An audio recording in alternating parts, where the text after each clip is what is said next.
Ilelum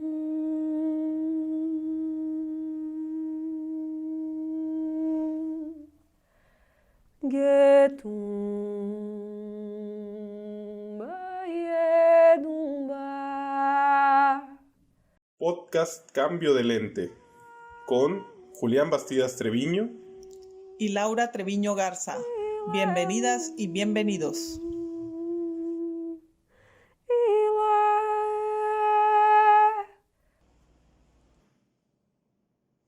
Hola, ¿qué tal? Bienvenidos y bienvenidas sean todos y todas a nuestro programa, su programa Cambio de Lente. Aquí estamos Julián y Laura Treviño. Y el día de hoy les traemos un tema que es sumamente especial para nosotros. En particular, a mí me tiene un poco movido. Mi mamá me está viendo aquí pues no es en cámara, porque ustedes fuera de cámara, pero no estamos en cámara, sino estamos grabando esto con nuestras grabadoras. Pero me está viendo aquí mis reacciones y todo, y es un programa un poco difícil para mí, porque es un tema del que podría hablar por muchísimas, pero muchísimas horas. Entonces voy a tratar de adecuarme a los estándares de este programa y dejar sobre todo que mi madre lleve el día de hoy la batuta. Entonces, no sé si nos quieres platicar de qué películas vamos a hablar el día de hoy, Laura. Bueno, y el tema, creo que, no sé si ya lo mencionaste, que el tema es la muerte. Yo voy a ser el ángel de la muerte y tú me vas a seguir. Pues eres mi madre, entonces eres el ángel de la muerte de cierta forma y de la vida. Bueno, espero sea de la vida mejor. Bueno, ya lo fui. Siempre que hablamos de la muerte vamos a hablar de la vida, por eso me gusta. A mí me gusta el tema. Estoy como tú, que a lo mejor sí siento que podíamos hablar muchas horas de él, pero me encantó escogerlo y que venga después de estos que hemos platicado que han sido muy intensos para mí.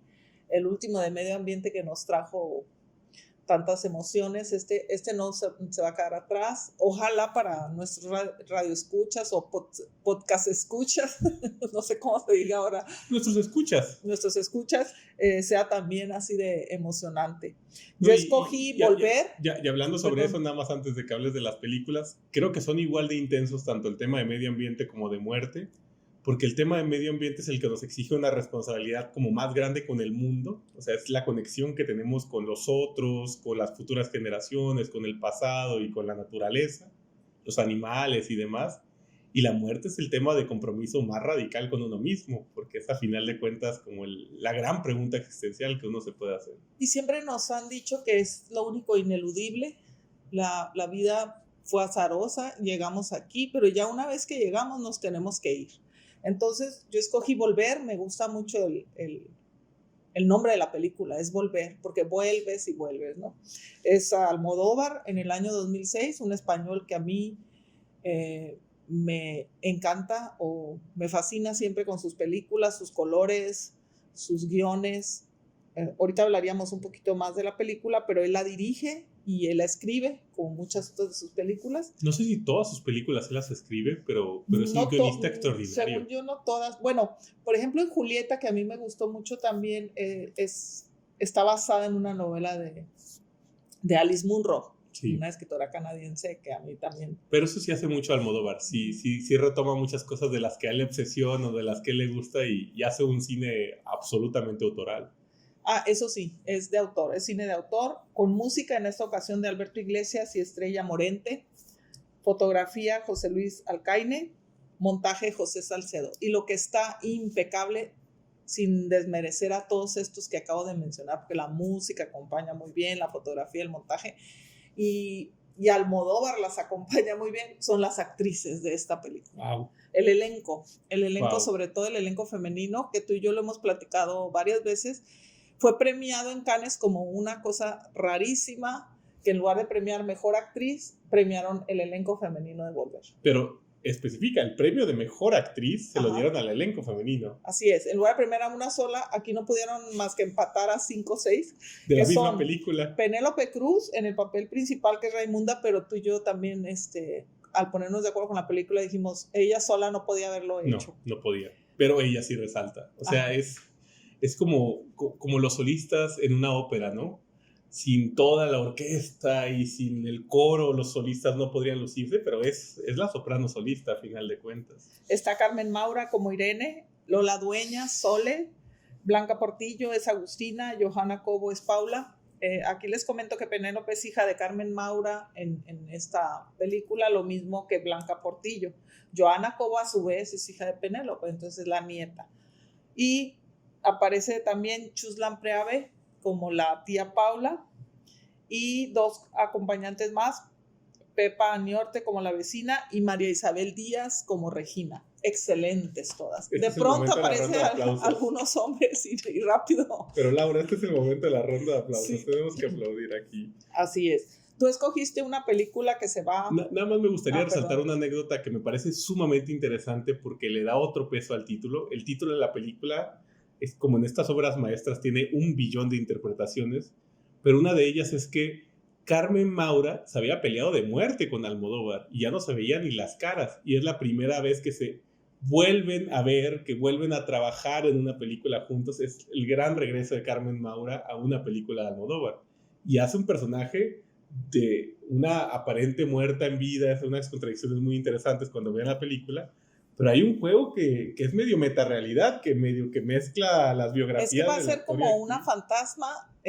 no queremos spoilear, pero va a ser muy complicado no hacer algunos toques que les van a quitar a lo mejor un poquito la sorpresa. Pero aquí hay sí sepan que la película fantasma no se puede arruinar. Les digamos lo que les digamos, la película va a superar todo lo que sepan de ella. Así es, no vamos a poder abarcar todo lo que quisiéramos decirles, entonces no se las vamos a poder, como dice Julián, narrar toda. Pero sí es una mamá que había muerto y no había muerto. Empiezan las contradicciones. Y sus hijas juegan una de ellas está muy sentida, que es Penélope, y después vamos a ir encontrando por qué está sentida con su mamá y por qué su mamá necesita hablar con ella. Porque él era indispensable ir a pedirle perdón, ¿no? Por otro lado está tu película, que se me hace así, otra vez escogimos películas contrapunteadas, me parece. Radicalmente. Que es La Palabra, de 1955, de un director excelente, de lujo, que es Carl Dreyer, pero de esos años. Él es el que se le conoce mucho por aquella de Juana de Arco, más que por esta. Él es considerado uno de los grandes dioses del cine mudo. O sea, cuando en las clases de cine uno ve así como quiénes son los grandes directores del cine mudo, casi por anonimato, por unanimidad, Carl Dreyer aparece como el gran director del cine mudo. Y es danés, viene de Dinamarca, entonces eso es muy bonito, que es una película española, llena de color, llena de vida, a pesar de hablar de la muerte. Y la de Dreyer es una película en blanco y negro, filmada excepcionalmente en esos dos tonos. Y es el otro lado, ¿no? Es el lado nórdico, el lado frío, protestante, pero con una religión luterano, mucho menos jolgoriosa, pero que va a ir a caminar por los caminos, va a ir a caminar por cuestiones filosóficas muy profundas, las dos, pero esta de una manera mucho más evidente, la de Dreyer, porque incluso uno de los personajes se quedó perdido, ¿verdad? Se quedó así como diríamos en estos tiempos. Ahora te voy a regresar a lo que me dices. Ajá. Tampoco hagas spoilers falsos, porque no sabemos si se quedó perdido. No, por eso, es una especie de quedarse arriba, como dirían en estos tiempos. Pero tampoco lo sabemos. Tal vez es el que él tenía la verdad de todo. Totalmente. Más bien digamos exactamente lo que fue. El personaje es un hijo que el papá considera un genio desde pequeño. Se llama Johan, su hijo. ¿Y me recuerdas el apellido? Es algo así como Borgstad. Son la familia Borgen. Borgen. Este es Johan Borgen. Es como el papá le ve mucho talento, lo pone a leer y le da todo el apoyo para que se desarrolle totalmente, y el papá está viviendo el sueño de que va a tener un hijo sacerdote, un hijo que va a ser un gran religioso y todo, porque el papá es muy religioso. Y resulta que el hijo, leyendo a Kierkegaard, Soren Kierkegaard, que es de los grandes filósofos de la historia de la humanidad, sobre todo a las personas que trabajan esa línea entre racionalidad y religión, es indispensable Kierkegaard, es un filósofo del siglo XIX. El hijo, leyendo a Kierkegaard, para el mundo se vuelve loco, porque ya no tiene, él empieza a asumir que él no es Johan, que él es Cristo, y que él renació, y que él viene a salvarnos de los pecados, y que él viene a traer la nueva palabra. Y trae la palabra del Señor, y entonces todas sus frases son muy fuertes, muy conmovedoras. De pronto no sabemos qué está pasando los que estamos de espectadores, porque esta familia Borgen no nomás es Johans, es Morten, que es el papá, Morten Borgen, que es digamos... Y Morten tiene una raíz etimológica compartida con muerte. Y es digamos, el jefe de familia y tiene otros 2 hijos. Mikkel, el mayor, que está interpretado por Emil Haas. A Morten lo interpreta Henrik Malberg. Y el otro hijo, el pequeño Anders, que lo interpreta Kai Christiansen. Otro talento artístico de lujo, estos daneses. Y está Birgit Federshel, que hace un papel importantísimo, que es Inger, la esposa de Mikkel, pero además es la embonadora, la equilibradora de todas las pasiones, de todas las dudas, de los cuestionamientos de la fe en todos estos seres humanos, ¿no? Ella es la gran amalgama para que la familia sea una familia. Aunque ella es la única que no es... ¿Cuál es el apellido de nuevo? Borgen. Aunque ella es la única que no es Borgen, porque ella es la esposa, uno de los hijos es la pero esposa ya de es la Mikkel. esposa de Borgen. Exacto, ya es una Borgen, pero curiosamente ella es la que hace que la familia Borgen tenga sentido. Ella es la que sostiene al papá, el que sostiene a los hermanos. Que es un papá viudo. Eso Exacto. desde ahí comienza que ella es la que tiene que jugar este rol de La única mujer. De equilibradora, ¿no? Entonces, la adaptación la hace el mismo Dreyer, él hace el guión y la adapta a una obra de teatro de Kai Munk, un escritor muy reconocido o dramaturgo que había fallecido asesinado por los nazis. Está la música de Paul Scherbeck. Porque hay que decir que esta película es de 1955, entonces algo de esta, digamos, crítica al nazismo se podría ver ahí. No nos vamos a ir por ahí en el programa porque no creo que de eso deba tratar el programa, pero esa lectura también podría estar en la película, porque solo habían pasado 10 añitos desde que toda esta catástrofe mundial que implicó la guerra mundial, el nazismo y todo había concluido. Y está la fotografía, como les comento, de Henning Bennetsen y el montaje de Edith Schussel. Todo eso también armado de manera magistral, es una obra de arte. Yo a las 2 las considero obras de arte y eso me gustó mucho en el programa, que la muerte fue tratada de una manera inmejorable. En el caso de los daneses, como comento yo, ni siquiera es lúgubre, es como que estás en un ritual toda la película. Qué interesante. Que estás reflexionando toda la película Sí. y reflexionando sobre cuestiones de la fe. Sí. De hacia dónde vamos, qué queremos, qué sucede en este mundo.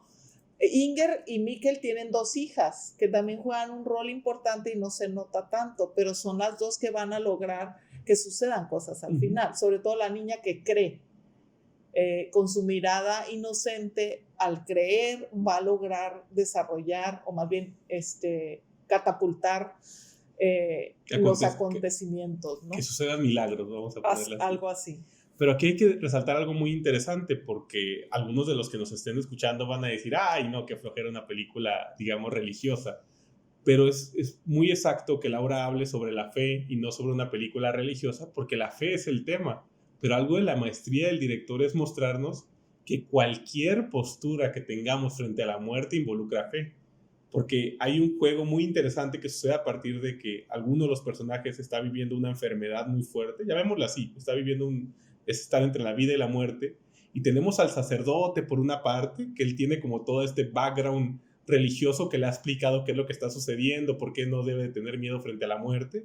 Está un médico, que es como un gran médico, que tiene toda su ciencia detrás, nos habla de neurología, de psicología, y él tiene las respuestas a todo, pero que le dio su ciencia, que confía en su palabra científica, y tenemos a los simples mortales, a uno más creyente, que es el papá, que sin tener este conocimiento teológico, cree que Dios está de su parte, y tenemos al escéptico, que es Mikkel, que es el hijo de este papá, que él no cree que exista un Dios que esté detrás de todo, y aún así... Pero ahí yo, sin hacer spoiler, Julián, te quería comentar que no es una enfermedad lo que sucede, es un parto, que eso también es un juego con la muerte. Bueno. O sea, lo que sucede es que Inger se pone muy mala al tener un tercer bebé. Andaban buscando el varón, ella le promete al suegro, la clásica también de todas las culturas, para que veamos que no nomás con los mexicanos sucede. Le promete al suegro que va a ser varón, y a la hora del parto ella está batallando entre la vida y la muerte. Eso es la esencia de toda esta película, digamos, porque va a haber una lucha, no sabemos quién va a ganar, si la vida o la muerte, pero empiezas a cuestionarte qué es vida, qué es muerte. Y cada vez que te cuestionabas algo, aparecía Johans ahí con sus frases y diciéndonos, no creen en los milagros, si no creen ustedes, se va a ir Inger. Entonces, no estábamos seguros si creer o no creer, porque no creemos, pero sí creemos. Porque además Johan es un personaje padrísimo, porque no habla con esta voz que hablamos normalmente. Johan habla como así. Entonces te está diciendo que creas en él, que puede hacer milagros.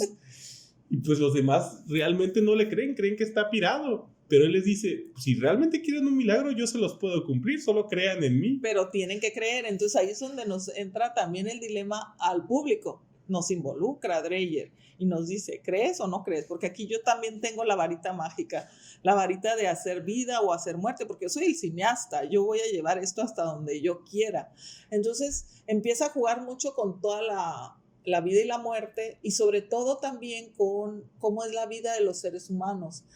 A mí me gusta mucho que Borgen, el papá, lo que quiere es que seamos buenas personas, más que andar creyendo en y que la pasemos cosas, bien. Que la pasemos bien. Y se dan cuenta que uno de los hijos, el pequeño, ya se enamora de una chica y ella de él, pero ella no es de la religión luterana y sus papás no le quieren dar permiso de andar con Anders porque no es de la religión.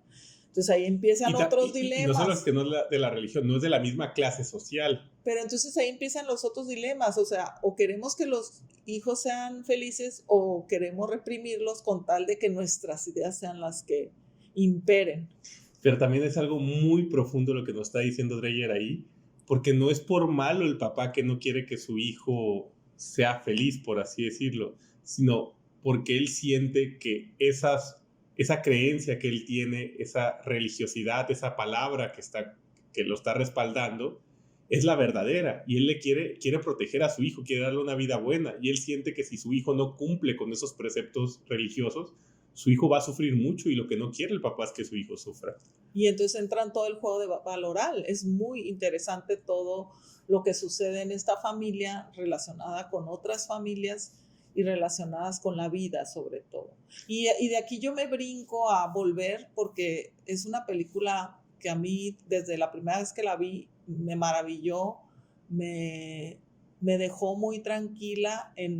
Empieza la película con las mujeres limpiando las tumbas en un cementerio de ahí de España, no voy a decir qué pueblo porque no me acuerdo dónde era. Yo recuerdo que le decía a mi mamá que por qué había escogido Volver para el tema de la muerte, porque tenía ya más de 10 años sin ver la película. Comienza la película, está limpiando las tumbas y le pongo pausa y volteo y le digo, ay, ya desde ahorita me respondió la película, ¿por qué la escogiste? Sí, y esta famosa mamá fantasma, hijas que están viviendo ya sus vidas, pero donde Penélope, en este caso Raimunda, se topa ella y su hija también entre la vida y la muerte, una relación muy intensa de madre e hija, en donde salva la madre a la hija, nos vuelve a presentar las complicaciones de la vida. Esta sí es, digamos que la otra se mueve más en el terreno espiritual, la de Dreyer, y la de Almodóvar, como buen Almodóvar, en un terreno muy carnal,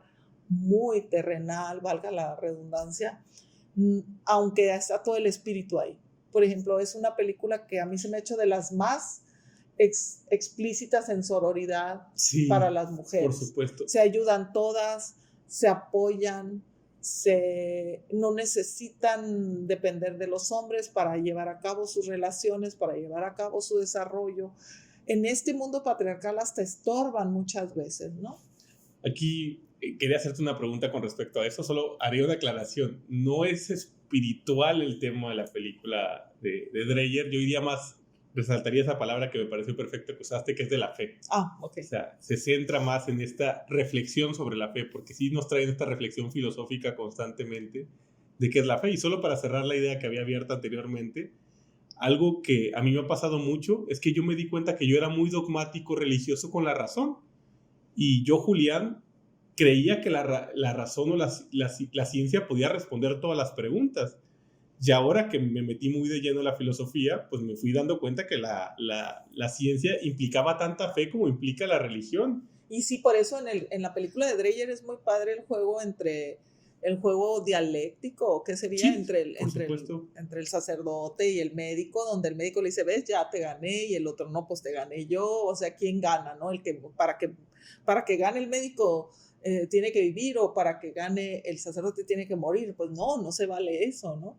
Y en cambio, en la de Almodóvar, son mujeres de todos los días, con problemáticas que vivimos todos, no digo que la otra no, todos, las dos son, pero esta reflexiona sobre mujeres que están teniendo, digamos, experiencias que no son necesariamente el descreer o no creer. Con Almodóvar no importa si la mamá está viva o muerta.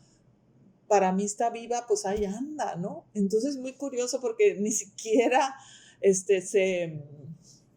se estresa o dramatiza en eso Almodóvar. Da lo mismo si estaba viva o muerta. En la otra era todo un tema, saber si creías o no creías para que volviera o no volviera de allá de donde no sabemos a dónde vamos. Lo que sí podríamos decir es que la muerte se toma en dos sentidos. En la película de La Palabra, de lo que se trata es de qué pasa después de la muerte o qué certeza tenemos de lo que viene después de la muerte. Y es totalmente lo contrario al tema de volver, porque en el tema de volver no se trata de qué pasa después de la muerte, es cómo la muerte nos mueve en la vida, qué implica la muerte para los que nos quedamos vivos o para los que estamos vivos.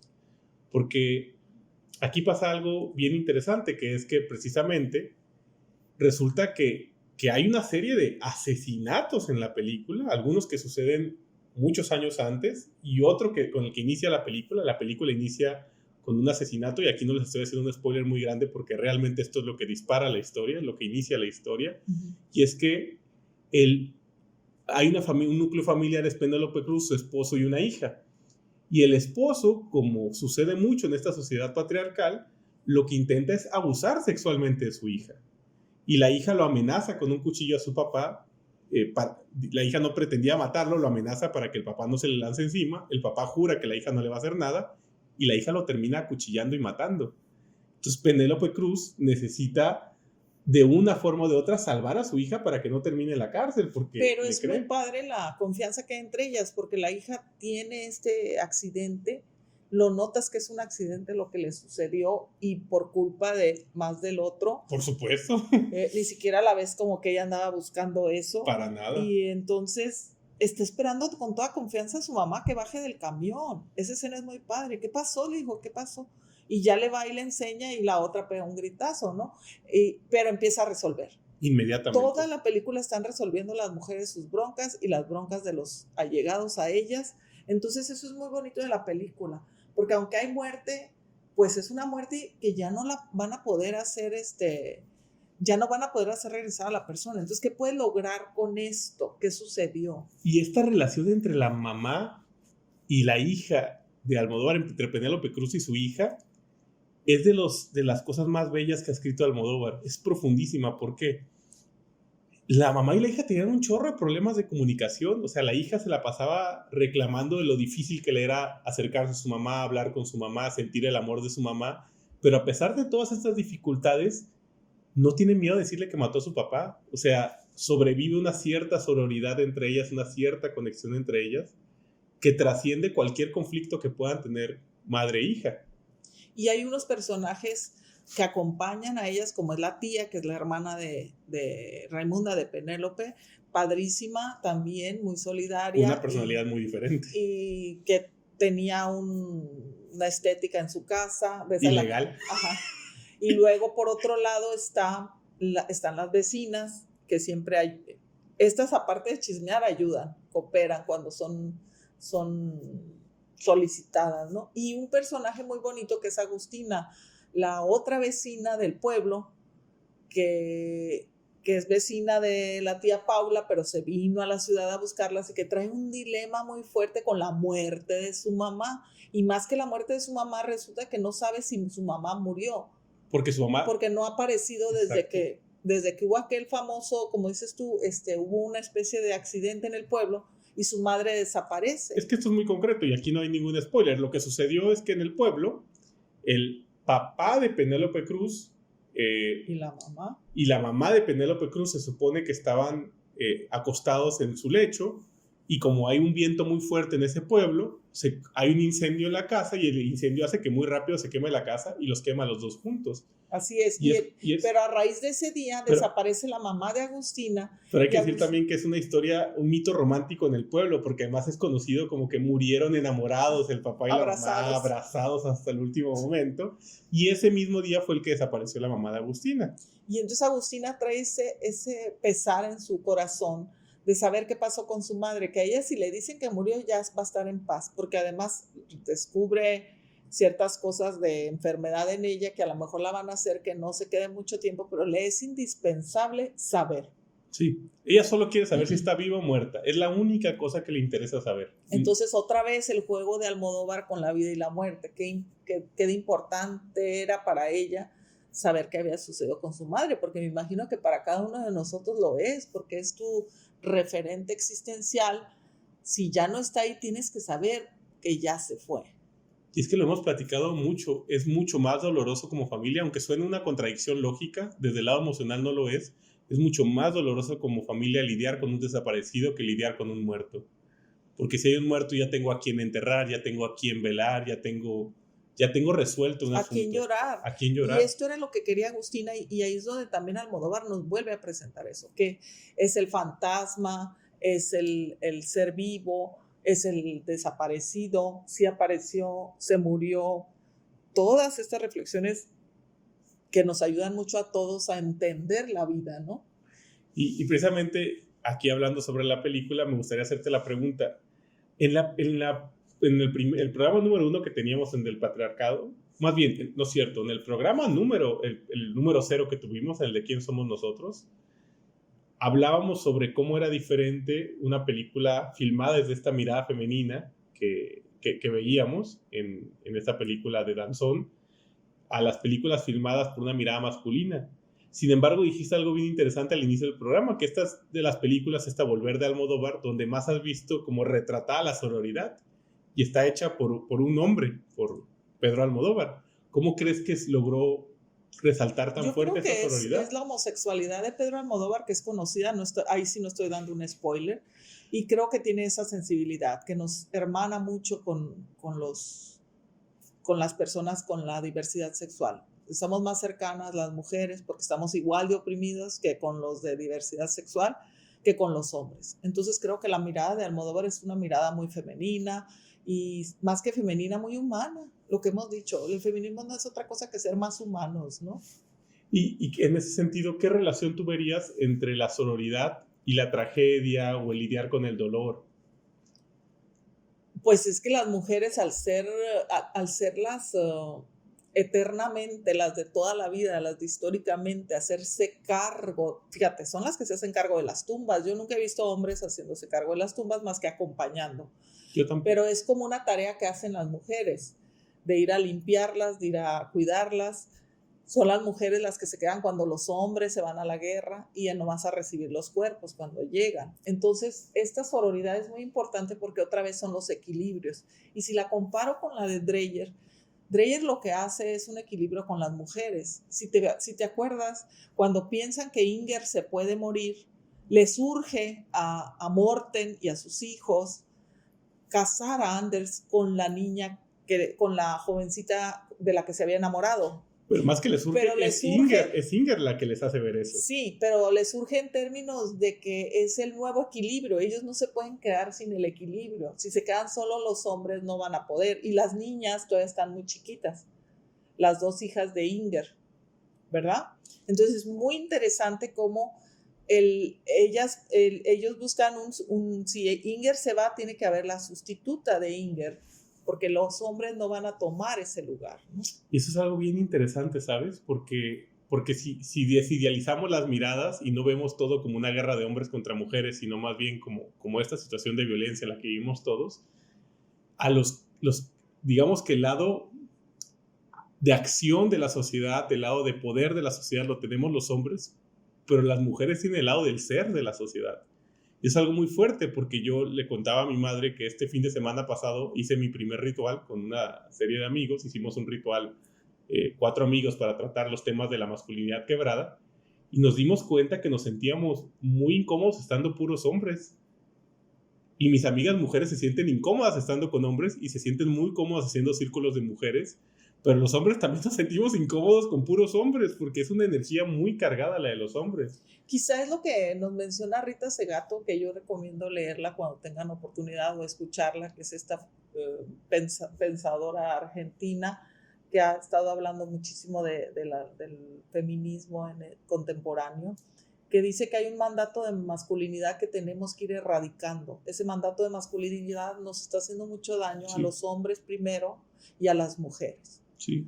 Ella dice, también a los jóvenes les está haciendo daño, a todos. Y ojalá lo entendiéramos así, porque entonces surge eso que dices tú, vamos a hablar de un humanismo, vamos a hablar de familias compuestas más como una comunidad donde estamos todos cooperando, hombres, mujeres, niños, niñas, y hacemos cosas mejores, ¿no? En el momento en que interviene la niña en la historia de Dreyer, cambian las cosas. Sí. Esa es la que va a poder salvar a su mamá si quiere o no. Entonces es una mirada así de transparente. Y niña no por ser mujer, podría ser niño hombre, por eso es niña, o sea, es esta mirada inocente, esta mirada libre de este mandato de la masculinidad, ¿no? Ajá, donde ven la muerte de otra manera. Eso también es muy, muy bonito de Dreyer, como los niños nomás dicen, es que tu mamá va a volver o no va a volver, pero si quieres que vuelva tienes que creer. ¿Qué es lo que tengo que hacer? Casi dice nomás, díganme qué tengo que hacer para que mi mamá no se vaya. Y lo hago. Ajá. Con fe, no tengo ningún problema. No tengo ningún problema en creer eso, o sea, no pasa nada. Y va a crecer esa niña y va a perder la fe muy probablemente porque nos empieza a descomponer la sociedad, ¿no? Y esto es bien interesante porque yo estoy aquí grabando este programa con mi madre y mi madre acaba de perder a su madre el año pasado, que fue mi abuela. A mí también me dolió mucho, pero es la mamá de mi mamá.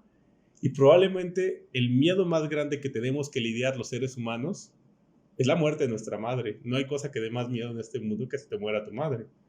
Y yo recuerdo, a mí mi personalidad se marcó radicalmente, me volví filósofo por la primera gran historia que tengo, que la he repetido algunas veces, no la he dicho en este programa, que sucedió que yo estaba muy chiquito, debía tener entre 3 y 4 años, lo sé por un diario de mi mamá que tenía de cuando era un bebito, y sucedió que todavía no estaba mi conciencia bien establecida, yo estaba siendo muy niño todavía, y falleció una yegua que a mí me gustaba mucho en el rancho de mis abuelos.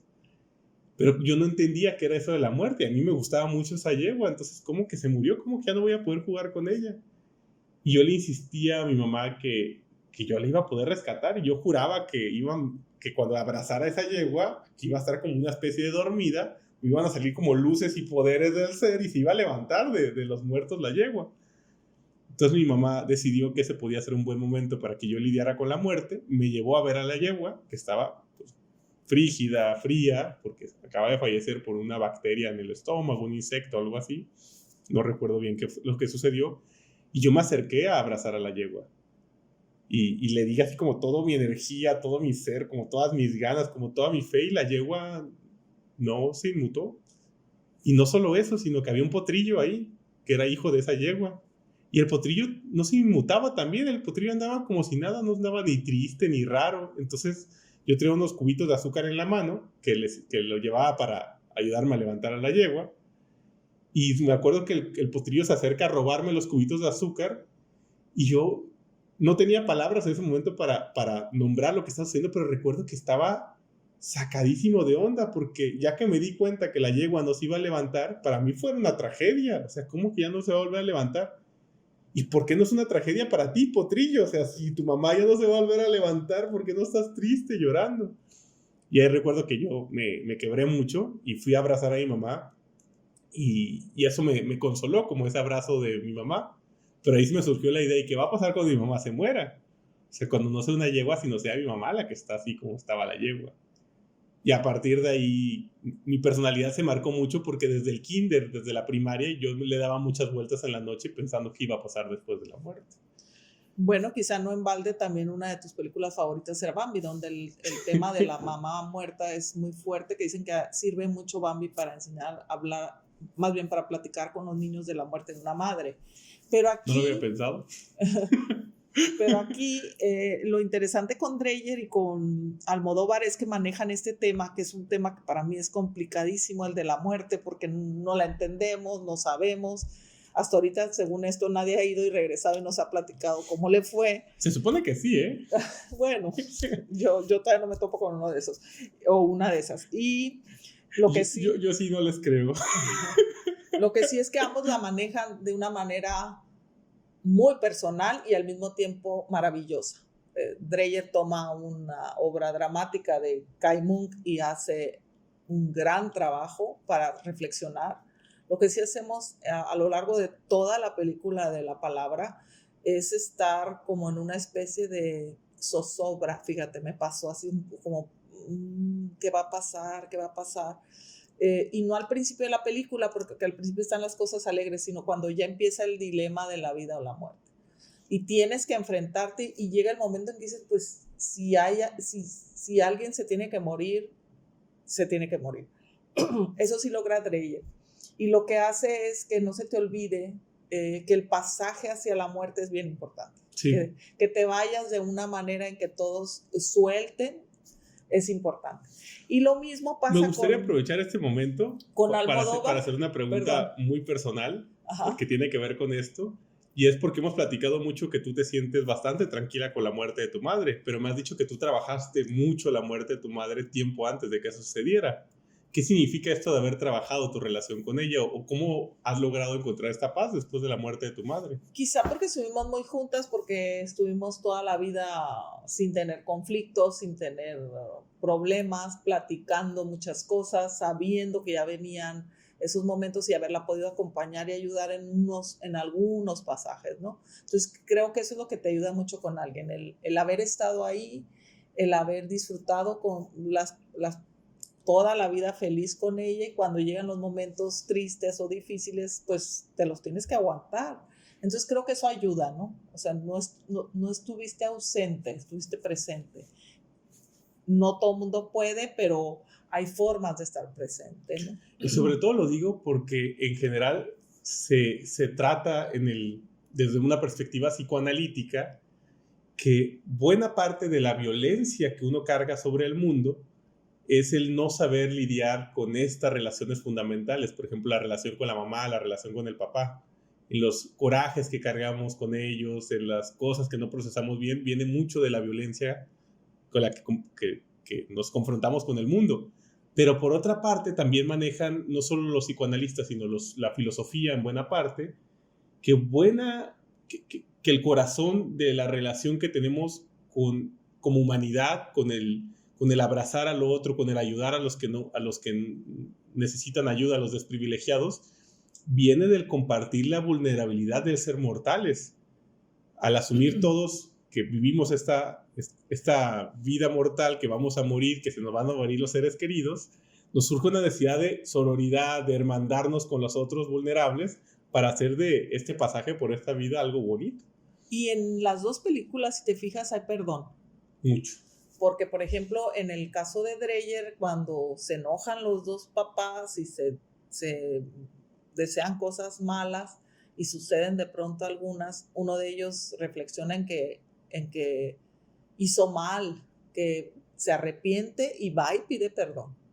En el caso de Volver es un perdón.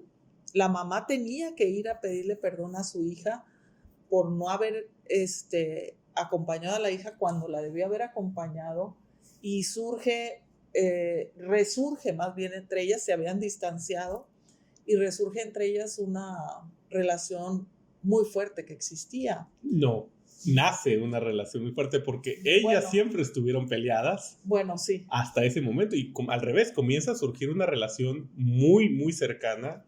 Y ahí es donde te digo, también Almodóvar, la manera en que cierras, la manera en que te tienes que ir, la tía Paula se tiene que ir, y de qué manera, pero ya era su momento o no era su momento, y si no era su momento del hombre joven, él se la buscó, ¿no? En cierto modo, y no quiere decir que por eso, ay, sí, vamos a hacerle así siempre, no, pero la forma en que resuelves esta partida de esta persona tiene que ser para mejorar lo que él había hecho, ¿no? No para empeorar.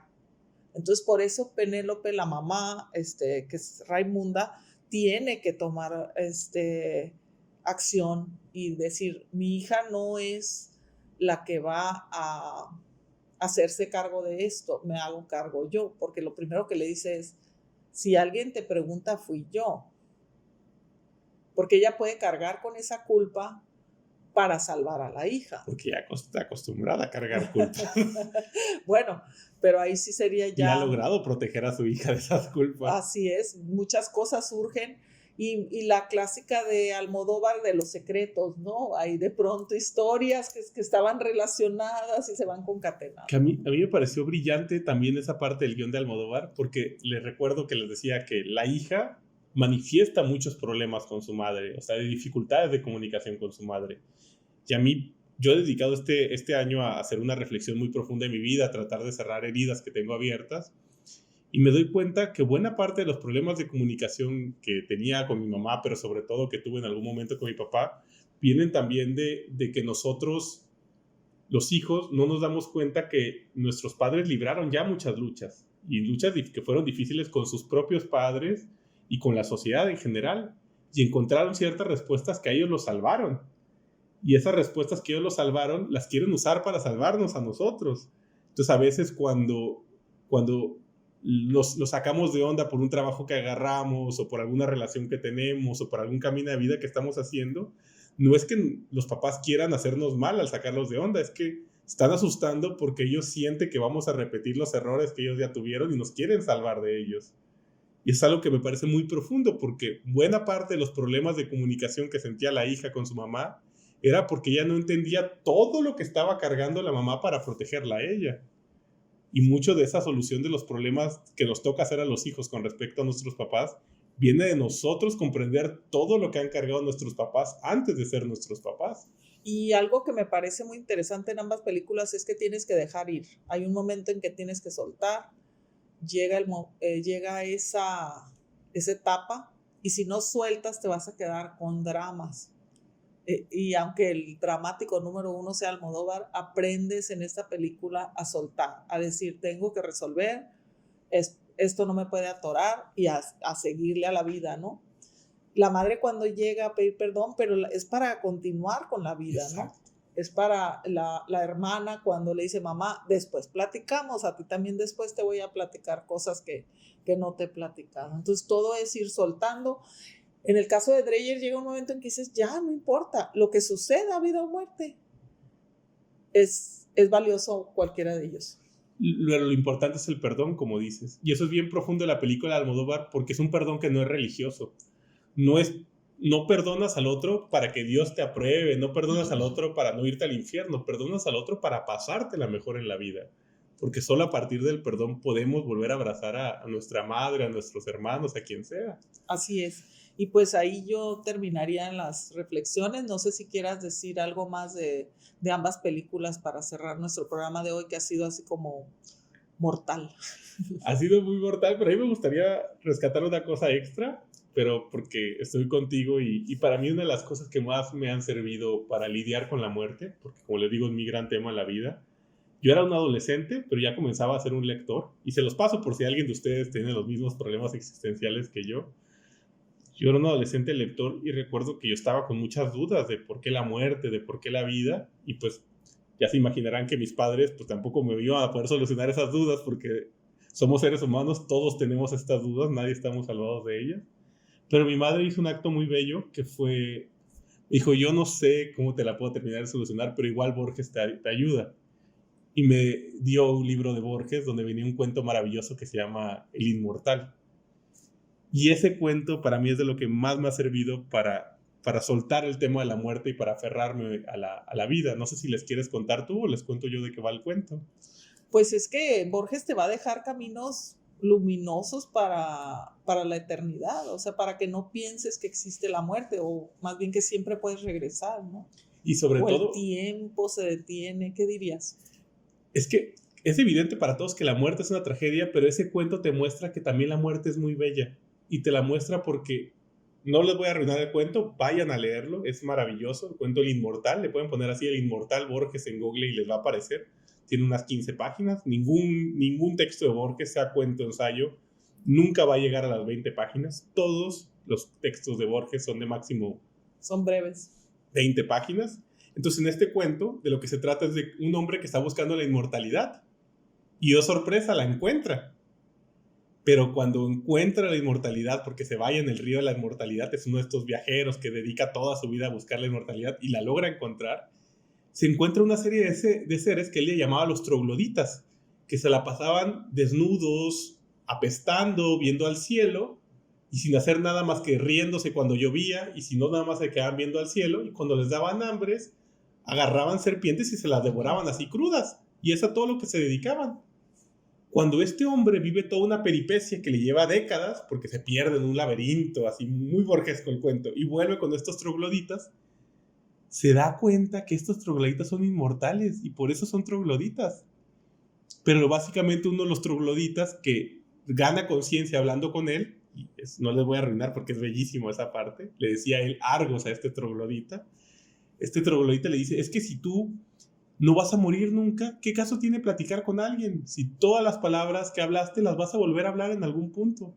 Si cada encuentro con una persona lo vas a repetir en algún punto.